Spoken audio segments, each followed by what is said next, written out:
Donald Trump keeps saying it's time to move on from Jeffrey Epstein, but the spectre of his old friend just won't go away. Now, the Wall Street Journal says it has details of a message from Trump in an album created for Epstein's 50th birthday, in the form of a naked woman's outline, Trump's famously idiosyncratic signature allegedly standing in for her pubic hair. Inside the drawing, the journal says, typed text depicts a conversation between the two men. Voiceover, there must be more to life than having everything. Donald, yes there is, but I won't tell you what it is. Jeffrey, nor will I, since I also know what it is. Donald, we have certain things in common, Jeffrey. Jeffrey, yes we do, come to think of it. Donald, enigmas never age. Have you noticed that? Jeffrey, as a matter of fact, it was clear to me last time I saw you. Donald, a pal is a wonderful thing. Happy birthday, and may every day be another wonderful secret.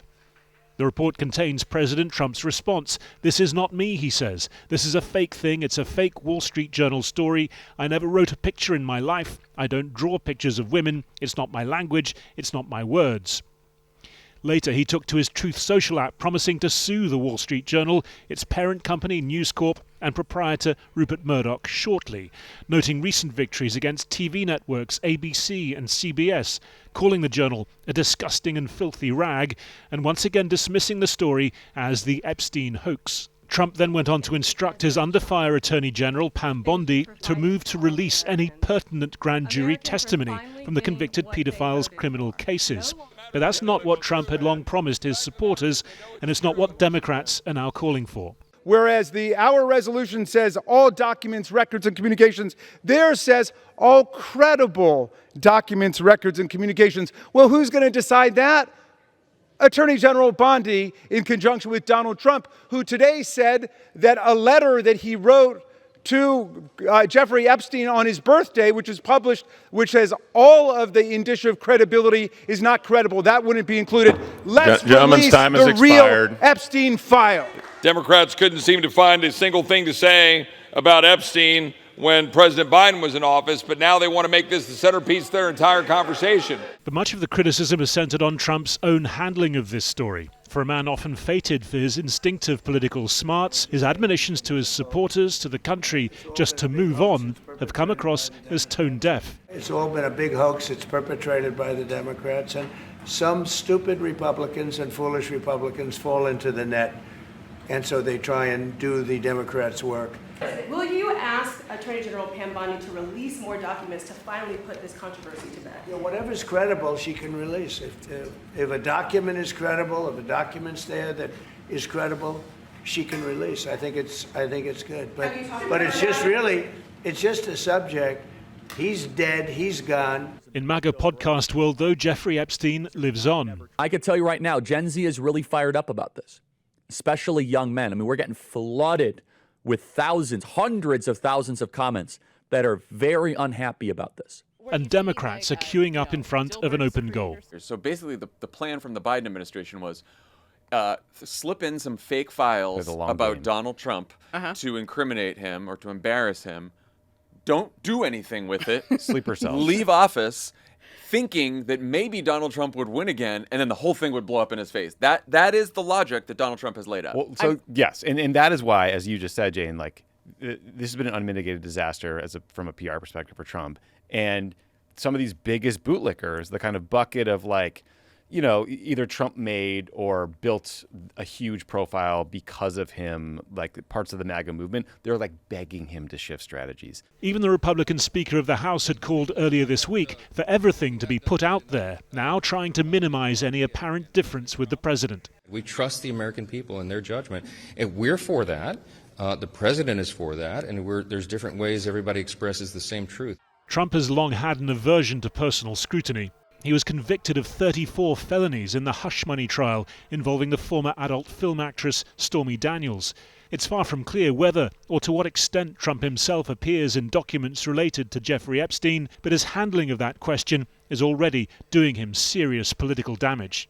Well, joining me now is the columnist, former deputy editor of the Sunday Times and director of the Marie Colvin Institute in New York, Sarah Baxter. Thank you very much for joining us. We do have this new piece of data after all of these days and weeks of denial and imprecations to move on from Donald Trump, this pretty extraordinary sounding alleged message from him to Jeffrey Epstein on the occasion of his 50th birthday. What are we to make of it? Well, this is the story that Trump has been trying to suppress for days. And it explains why he suddenly went into damage limitation mode, saying that the Epstein files were all a Biden or Obama hoax, because it does include some very weird allegations in this purported letter that suggests that he was very pally indeed with Jeffrey Epstein and had sent birthday greetings to him on his 50th birthday, which included the squiggly outline of a naked woman and all kinds of salacious extra bits, shall we say. And it also referred to a secret they shared. Now, we know that Jeffrey Epstein and Donald Trump attended a Victoria's Secrets party once. Maybe it's something as banal as that. But of course, the use of the word has sent conspiracy mongers into a frenzy. I mean, he says that it's simply not true, that he doesn't make drawings, he doesn't use that kind of language.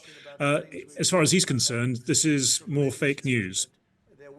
Yes, and he may be right. Perhaps it is fake news, but of course it's published by the Wall Street Journal. Its British editor is Emma Tucker, and it's extremely unlikely that she'd publish anything, especially having received direct pressure from Trump, that is poorly sourced. But unless the original copy of the letter is produced, a lot of MAGA supporters will always have their doubts. And there is some evidence that Trump's biggest boosters are circling the wagons and really rushing to the defense of the president and attacking the Wall Street Journal. But I think this is a dangerous moment for Trump. It's a moment of intense vulnerability because this drip feed of cover-up allegations and the whole concept of a pedophilia cover-up in the deep state or the swamp in Washington has been sort of lapping around Trump now for several weeks. And so this is a very damaging allegation and one that's hard for him to just dismiss as yet another hoax.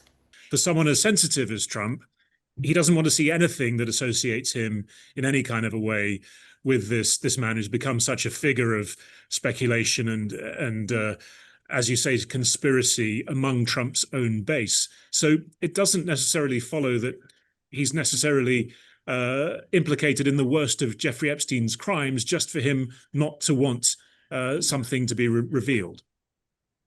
Yes, I mean, Trump has survived many career-ending scandals, from the Access Hollywood tape to Stormy Daniels' saucy revelations, and his base really doesn't care. But it is MAGA supporters who've made the greatest fuss about opening the Jeffrey Epstein files. And in an attempt to appease them, the Justice Secretary, Pam Bondi, has now promised to release transcripts of the grand jury evidence heard about Epstein before he allegedly killed himself in a jail. But actually, these revelations are unlikely to include the so-called client list, which is what MAGA people have been so eager to get their hands on. Whether it exists or not, of course, is entirely speculative. So I think Trump is feeling rather cornered by his own base and by what MAGA itself has said about the Jeffrey Epstein case and links to the deep state. So this is why it's such a big problem for him. And for someone who's long had a reputation, well earned or not, for sort of instinctive political smarts, knowing how to talk to a certain voter base, it seems to be very out of touch, tone deaf to his usual supporters. That remains to be seen. Trump famously said that he could shoot somebody on Fifth Avenue in New York and not lose any votes. So this is being sorely tested, and we'll see how it pans out. He is a famous escapologist who has evaded one scandal after another. It's all made for great plot lines, but I do think this is a serious matter for Trump, and it's the first time that he's felt truly cornered, not by Democrats, but by his own supporters. Thank you very much, Sarah Baxter. Appreciate your time. Thank you.